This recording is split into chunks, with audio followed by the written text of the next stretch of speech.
Make yourself comfortable and get ready for a magical adventure in your imagination. Start to pay attention to the natural rhythm of your breath as you breathe in and out, and as your belly rises up and down.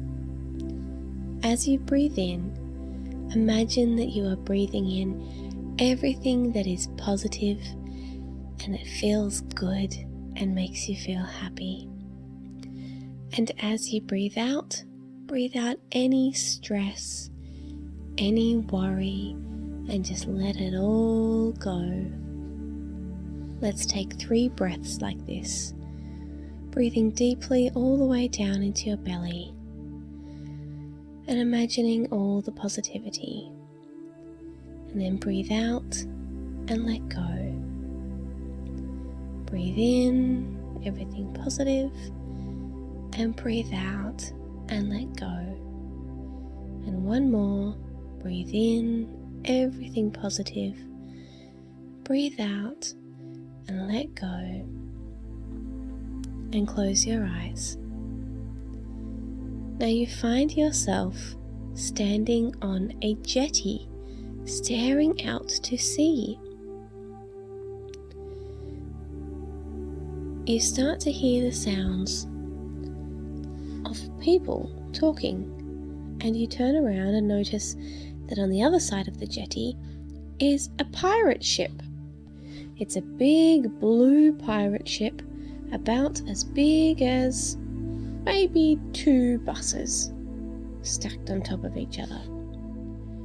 Half the ship is down below the jetty and sitting on the water below, and the other half stretches up in front of you. There's a long plank coming from the jetty up onto the boat, you suppose so that people can get on and off the ship. There's a tall mast in the centre of the boat, and from it flies the pirate flag, the skull and crossbones. Wow, you've never seen a real pirate ship before. It's a little bit exciting and also a little bit nervous. You hope they're friendly pirates. You start to listen to the sounds of the talking, and it sounds pretty friendly. It sounds like they're organising their ship, shouting out orders and instructions and letting each other know what they're doing. It sounds very busy. You wonder if they've just arrived back at the jetty or if they're about to leave somewhere. And soon your question is answered, because suddenly, rushing past you, run 2 small pirates. You can tell they're pirates because they have piratey sort of clothes on. One of them has a bandana wrapped around his head and a black and white stripy top and ripped up shorts. And the other, well, she has like a captain's hat on, a black pirate hat, and she wears a red top and black and white stripy pants. They both wear big gumboots, which make a clonk, clonk, clonk noise as they run past you and up the plank onto the ship. You watch as a lady pirate greets them with a smile and a hug, but then a firm, "Where have you been? Everyone's ready to leave. Hurry up now, come along." And then the lady pirate, who wears a pirate hat just like her daughter, notices you. And she calls out, "Ahoy there," she says. "Are you coming too? All aboard who's coming aboard. We're leaving shortly." She says it with a smile. They seem to be fairly kind pirates. And you decide, well, seeing as this is your imagination, you can do anything you like and go anywhere you like. And it's always safe to do so, because you can always imagine something else if you need to. So you decide that yes, You will go with these pirates. And you walk up the plank, balancing very carefully, all the way up to the deck, where you're greeted by the lady, who tells you that her name is Bonita, and she tells you it's probably best to find a place that's out of the way, because when the pirates sail the ship, they'll be busy running about over the decks, climbing the rigging, and doing special things with the ropes to help steer the boat. Because it's a sailing boat, it uses the wind to move, and to steer they need to control the angle of the sail. She tells you that she has jobs to do as well, so she says goodbye and she'll see you later. You look around the deck and it is indeed very busy. You see pirates pulling at ropes, climbing up the rigging to the crow's nest at the top of the mast. That's like a special lookout at top of the flagpole. You can see pirates scrubbing the decks clean, and you can see the captain at the back of the boat, standing in front of the giant wooden steering wheel. Suddenly, rushing up to you, come two familiar faces, the two little pirates who rushed past you before. They're looking very excited with big grins on their faces. "Ahoy!" they both say in unison. "I'm Jenny," says the girl. "And I'm Benny," says the boy. They ask you your name, and you tell them. "Oh, welcome aboard," they say. They tell you to follow them, and they lead you right up to the front of the boat, right to the pointy end, which they tell you is called the bow. They tell you that the back of the boat is called the stern. The left side of the boat is called port, and the right side of the boat is called starboard. They have these special names to make it easy to communicate when on a boat, so they can quickly call out and say, "Rocks at starboard," and things like that. So you stand at the front of the bow as the boat starts its journey. You hear the lapping of the waves below, and a cool wind starts to blow across your face. Out to sea you go. It's quite a sunny day, and the ocean is a deep blue with sparkles of white light on top. You're heading straight out to the ocean, and there is only ocean as far as you can see, nothing else, stretching all the way to the horizon. You hear the squawk of seagulls overhead, and suddenly one lands right in front of you, right at the tip of the bow, and gives a loud squawk in your face. "Oh, hello, Max," says Jenny. Benny pulls out a piece of fish from his pocket, which you think is an odd place to keep a piece of fish, and hands it over to the seagull, who takes it straight out of his hand. "This is Max," says Jenny. "He likes to come with us on our journeys because he knows there will be fish. Well, he seems to be a friendly bird, if maybe a little greedy, because he starts to squawk and wait for Benny to feed him again, and again, and again. As the ship sails along, you look down into the water below. You hope to perhaps see something special, some fish maybe, or a jellyfish, or perhaps some dolphins. You can't see anything just now, but you make a note to yourself, a mental note in your mind, to keep looking down to the water occasionally, because you might be lucky and spot something interesting. But for now, you just enjoy the sound of the water and the feeling of the wind blowing past your face and the warm sun shining down on you. You spend your time talking to Jenny and Benny about all sorts of pirate things. You can ask them any questions you like. So spend a little while now just chatting to your new friends.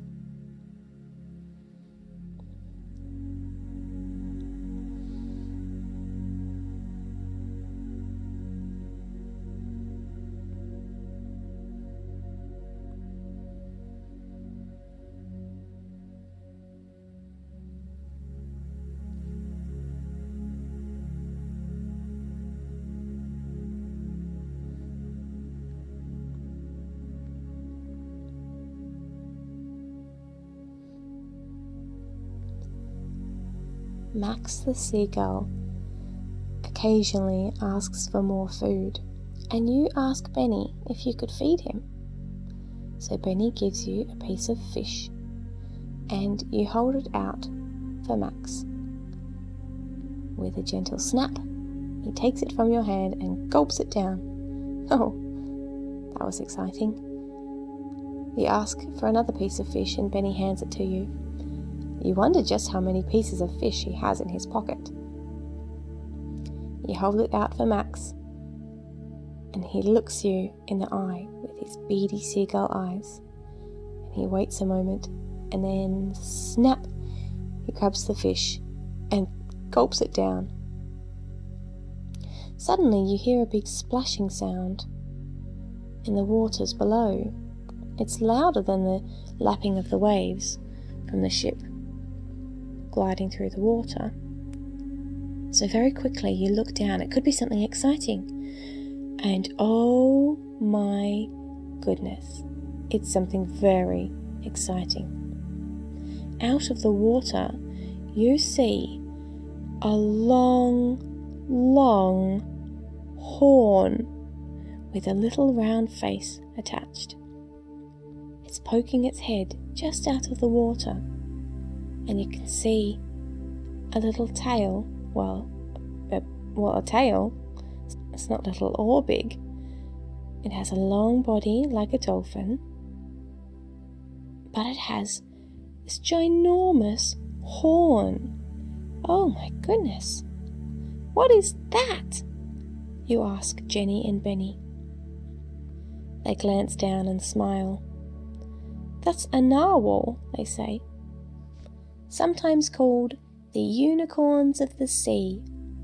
And you can see why. It has a horn that looks just like you imagine a unicorn's horn to look, only much longer. Goodness me, it's almost as long as the narwhal's body. You imagine having a horn like that on your head, a horn that's as long as your body. Oh, that sounds difficult. You don't think it would work very well for a human. It would be quite heavy and make it hard to walk around, and you definitely couldn't fit through doorways. Perhaps it's different for the narwhal, because it lives in the water. Perhaps it doesn't feel quite so heavy. What a beautiful creature. You watch it as it swims alongside the boat, flicking its tail and wiggling its body up and down to swim. After a few moments, it dives back down under the ocean and disappears from sight. And now something else exciting happens. You hear a shout from the crow's nest, coming from the pirate who's sitting in the lookout. Land ahead! Land ahead. Sure enough, you look out into the distance and you see land. You wonder where it is you are going. You hadn't thought to ask. So now you ask, where exactly are you going? Jenny and Benny throw their hands up dramatically and say, to the treasure! Treasure? How exciting! Real life pirate treasure? Wow!